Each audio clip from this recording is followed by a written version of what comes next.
हमारी खाने की नली, जिसे ग्रास नली कहते हैं, हृदय के बिल्कुल करीब स्थित होती है। जब पेट का एसिड ऊपर चढ़ता है तो जलन ठीक उसी क्षेत्र में होती है जहां दिल धड़कता है।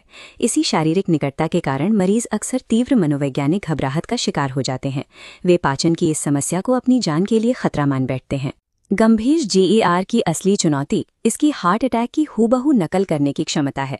ये विशेषता हर सामान्य भोजन को एक आपात स्थिति में बदल देती है।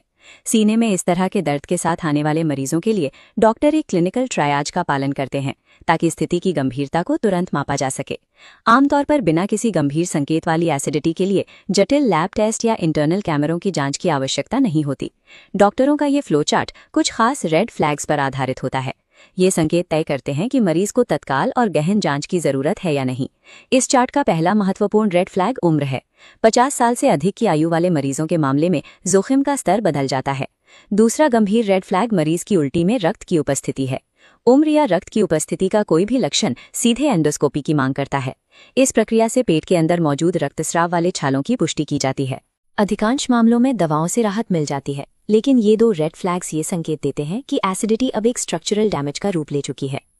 जिन मरीजों में गंभीर संकेत नहीं मिलते, उनके लिए सीधे दवाओं का इस्तेमाल किया जाता है ताकि पेट के रासायनिक वातावरण को तुरंत नियंत्रित किया जा सके।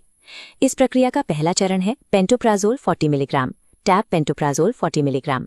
ये दवा सुबह खाली पेट ली जानी चाहिए। इसका उद्देश्य उन पंप्स को निष्क्रिय करना है जो पेट में अत्यधिक एसिड का उत्पादन करते हैं। दूसरे चरण में सिरप सुक्राल्फेट का प्रयोग किया जाता है, जो पेट की अंदरूनी लाइनिंग को सुरक्षित रखने का काम करता है। भोजन से पहले ली गई इस सिरप की 2 चम्मच पेट के छालों और दीवार पर एक सुरक्षात्मक परत बना देती है, जो खानपान से होने वाली जलन को रोकती है। ये दवाएं पेट के रसायनों को कृत्रिम रूप से नियंत्रित करके लक्षणों को दबा देती हैं। हालांकि ये राहत केवल तब तक बनी रहती है जब तक दवा का असर शरीर में मौजूद रहता है। ये शक्तिशाली गोलियां और सिरप वास्तव में अस्थायी उपचार हैं।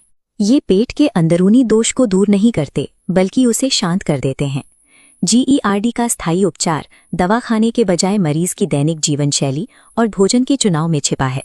इस समस्या को जड़ से मिटाने के लिए बाहर का खाना, अधिक तला हुआ और मसालों से भरपूर भोजन पूरी तरह बंद करना अनिवार्य है। शरीर की जैविक घड़ी के अनुसार रात के भोजन और सोने के समय के बीच कम से कम 2 घंटे का अंतर होना चाहिए। ये अंतराल सोते समय एसिड को वापस गले की ओर आने से रोकता है। इसके अतिरिक्त खाली पेट चाय या कॉफी का सेवन सीधे पेट की परत को नुकसान पहुंचाता है, जो एसिडिटी को सक्रिय कर सकता है। सीने में उठने वाले इस भयंकर दर्द को रोकने का एकमात्र तरीका